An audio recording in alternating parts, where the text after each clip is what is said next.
This is the 3D VIEW-MASTER tale 20,000 Leagues Under the Sea by Jules Verne. To M. Aronnax, professor in the Museum of Paris, 5th Avenue Hotel, New York. Sir, the United States government invites you to join the Abraham Lincoln in an expedition against the unknown creature that has endangered ocean shipping. J.B. Hobson, Secretary of Marine. Conceal, I called, and my devoted Flemish servant appeared, prepared to leave in 2 hours. Very well, sir, he answered, and began to pack. My boy, I continued, we have talked about the strange events at sea this past year.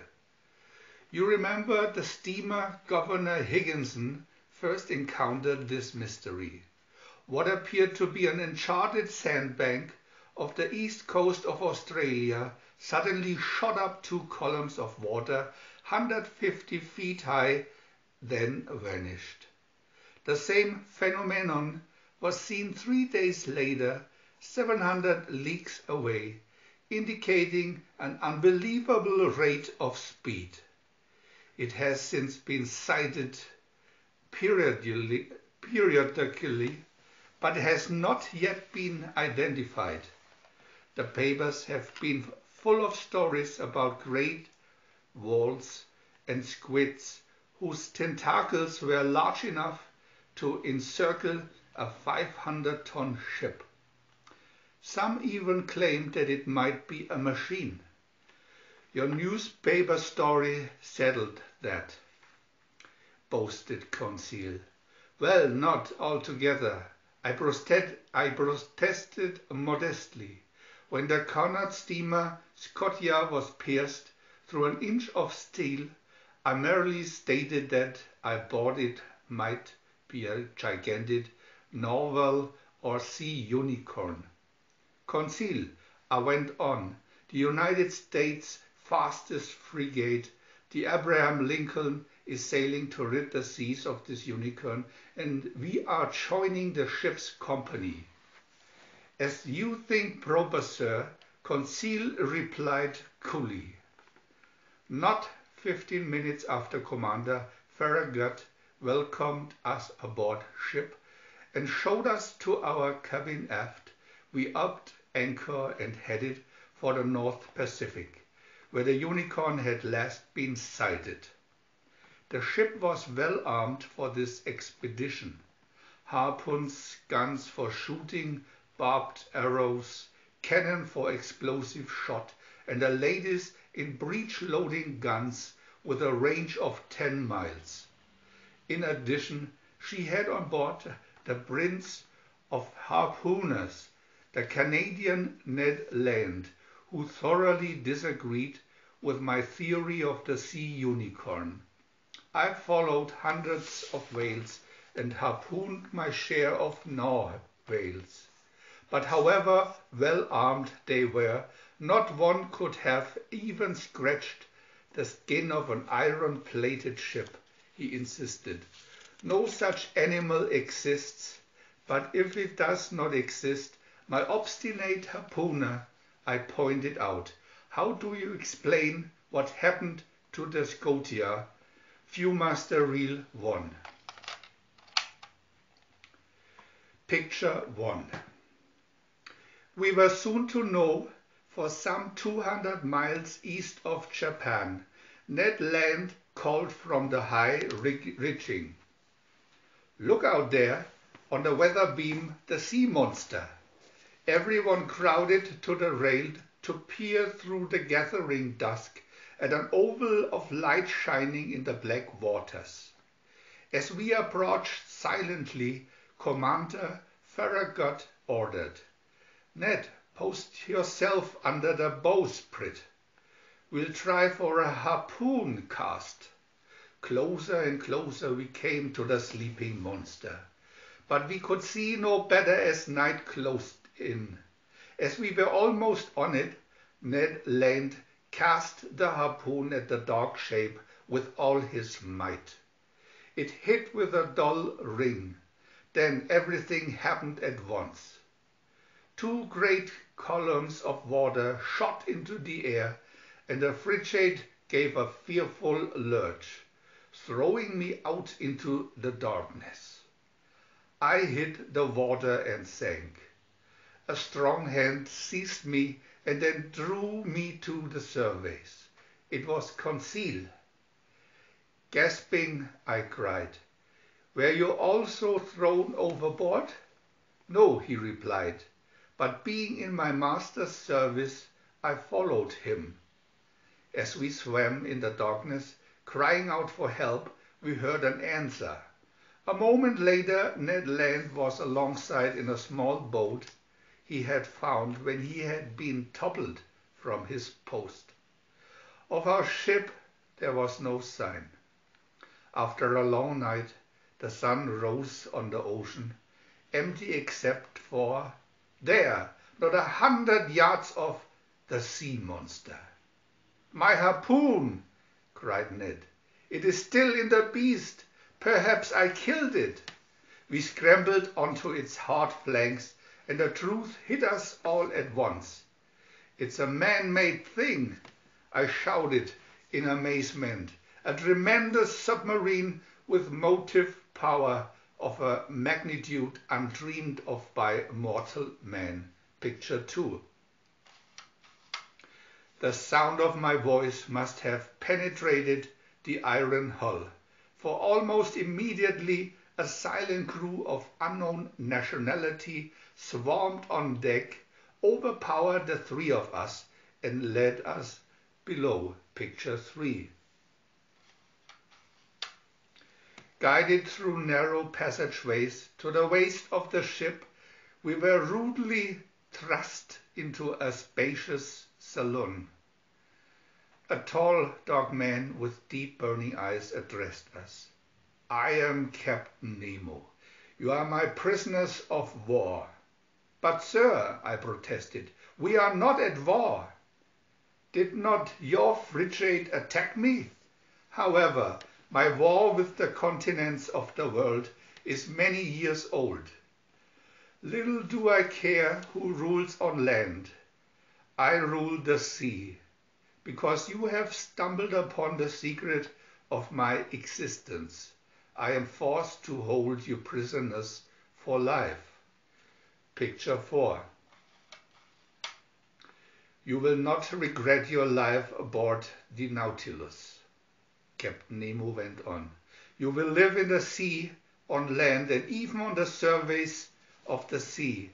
Men can still pass unjust laws, fight and tear one another to pieces. But 30 feet below, their reign ceases. There is freedom. You, particularly, M. Poindexter, should revel in the marvels of the sea. In my library are the volumes you have written in your ignorance about the submarine depths. You will be able to correct them. Come, Professor, I will show you my ship." In an hour's time, I visited his 12,000-volume library, his art museum, his fabulous collection of pearls and sea specimens, many of which I had never before seen, and many instruments for guiding the Nautilus through the 7 seas. In the engine room, recognizing no familiar machinery, I asked, "How fast can the Nautilus travel?" 50 miles an hour at medium depths," he replied. "And how often must you refuel?" I continued. "Once a year," he answered. "You do not believe me? Professor Aronnax, I have tapped and mastered a source of energy the outside world will not know for 100 years. Atomic power. Inside these lead-shielded devices, small amounts of matter are undergoing accelerated destruction, and by directionalizing the freed electrons, I capture an electric current that makes lightning a weak force by comparison. Picture 5.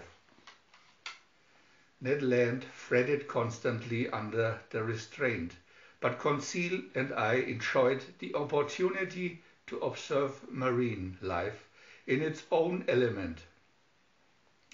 Twice we donned diving suits and walked on the very ocean floor. By January 1st, 1868, we had traveled over 5,000 leagues, passing through the Straits of Torres between Australia and New Guinea. We had entered the Indian Ocean, where tragedy struck. As was its custom, the Nautilus surfaced to renew its air supply and found itself under the guns of a British warship, which opened fire immediately. The Nautilus was impervious to shells, but its crew was not. The first round mortally wounded one of Captain Nemo's men. Picture 6. Under Captain Nemo's direct command, the Nautilus dove to 200 feet, then rose directly under the warship, driving at full speed. A tremendous shock threw us all to the floor as the submarine's forget steel spore pierced the warship's iron plates as if they were paper. Minutes later, Captain Nemo summoned us to the saloon. Horror-stricken, we watched the great ship sink stern first into its ocean grave. Captain Nemo spoke. "We have pulled one claw of the oppressor, but too late, too late." Picture 7. The next 2 days we drove at full speed west. We saw no one until at last Captain Nemo invited us for an underwater stroll. This time some of the crew came along, 4 of them carrying a long box. It was not until we reached an ocean clearing and saw the coral carved into rough crosses that I understood. In the box was the crewman who had died, and this was an unbelievable, fantastic undersea funeral service. VIEW-MASTER Reel 2. Picture 1. Crossing the Indian Ocean, the Nautilus entered the Red Sea, and then, through a submarine tunnel, came out into the Mediterranean and thence into the Atlantic.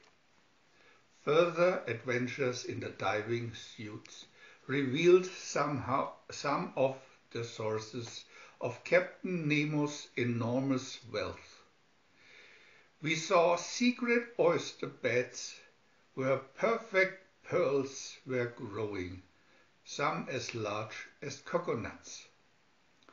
Our host seemed to know the exact location of every treasure ship that had ever gone to the bottom. In the warm waters of the Gulf of Mexico, we felt a sudden jolt, and the ship stopped. Captain Nemo then joined us in the salon and opened the window shields. Staring in at us was an enormous octopus. Its great tentacles were wrapped around the ship. Picture 2. "The propeller has stopped," said the master of the ship quietly. "One of the beast's tentacles must be holding it." "What are we to do?" I inquired anxiously. "We'll rise to the surface and slaughter the monster." Picture 3.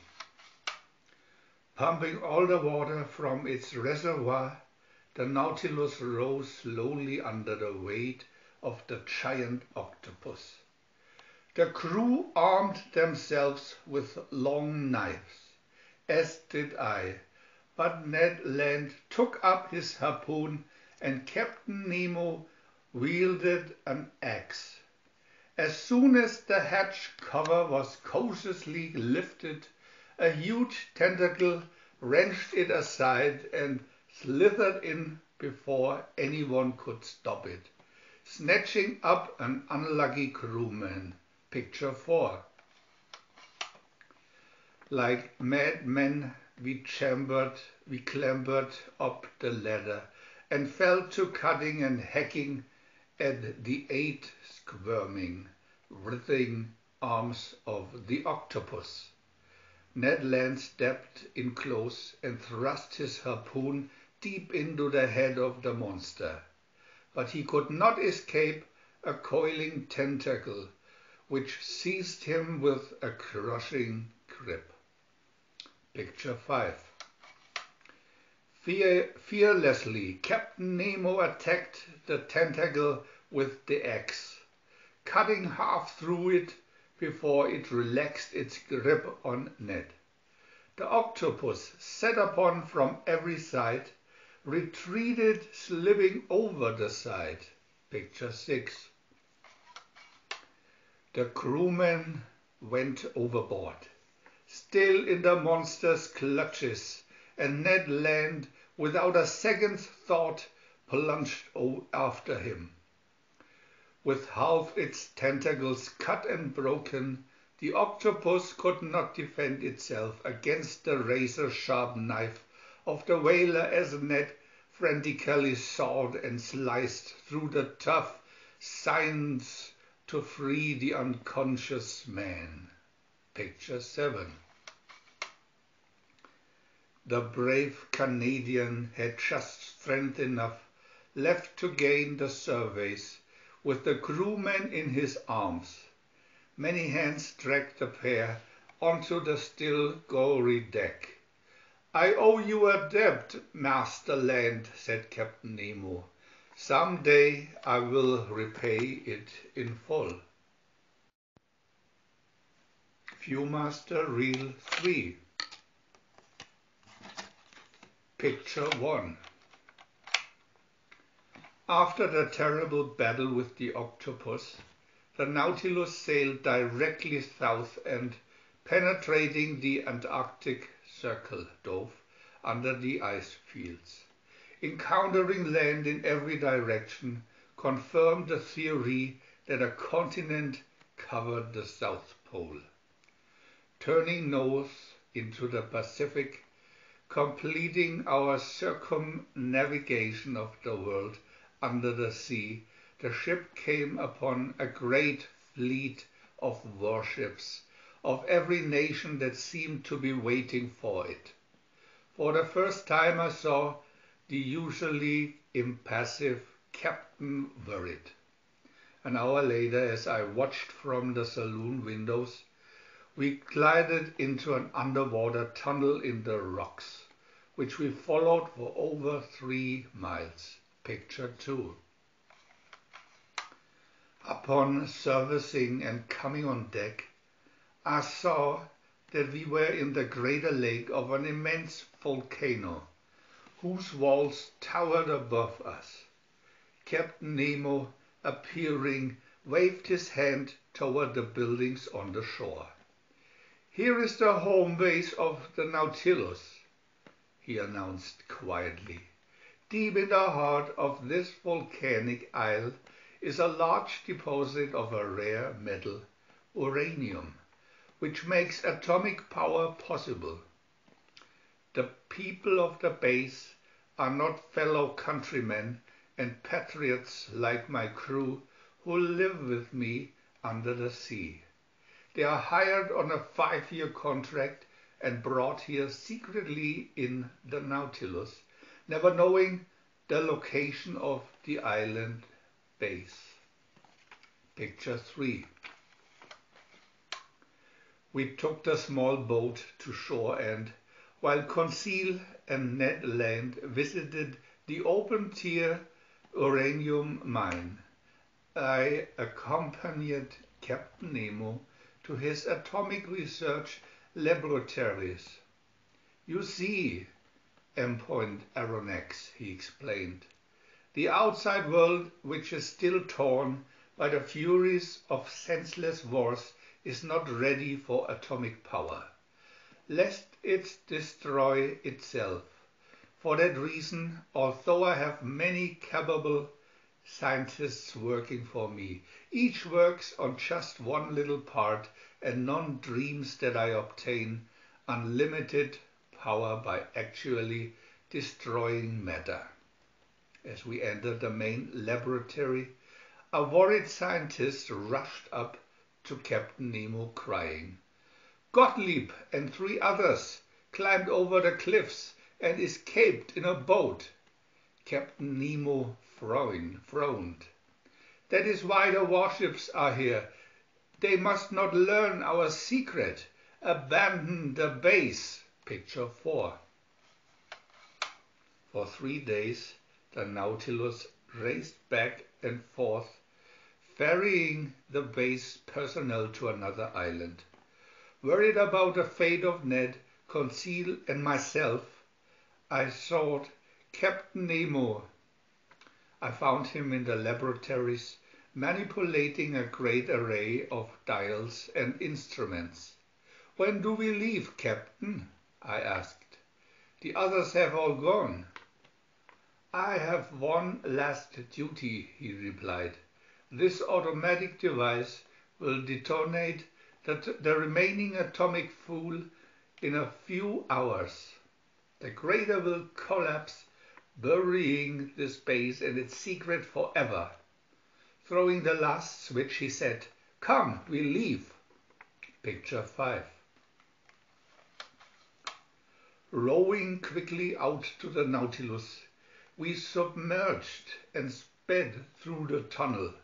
Once outside, the ship surfaced within a mile of the volcano. Ned Land's impatience flared. "Who knows when the time bomb will go off?" he exclaimed. "Yet we just sit here. I tell you, we must escape quickly in the small boat." Picture 6. With Conseil, we crept down the passageway. Strange of weird music came from the salon, where we found Captain Nemo at the organ, blocking our exit. All 3 of us froze as Captain Nemo spoke over the soft music. "Master Harpooner, take the small boat. Put at least 10 miles between you and the island. My debt is repaid.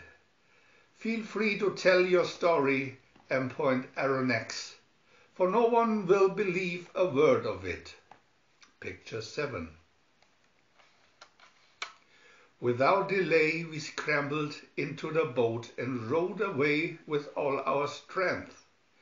2 hours later, a great flash of light blotted out the sun.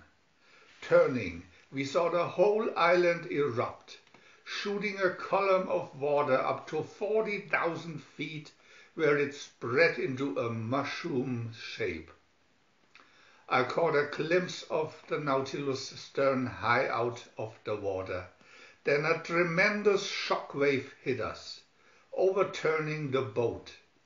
When we were dragged aboard one of the warships hours later, I told them that the sea monster had gone to the bottom. But I wonder if Captain Nemo is really dead. Perhaps he dove safely far under the water. He was right in one respect. No one believes my story.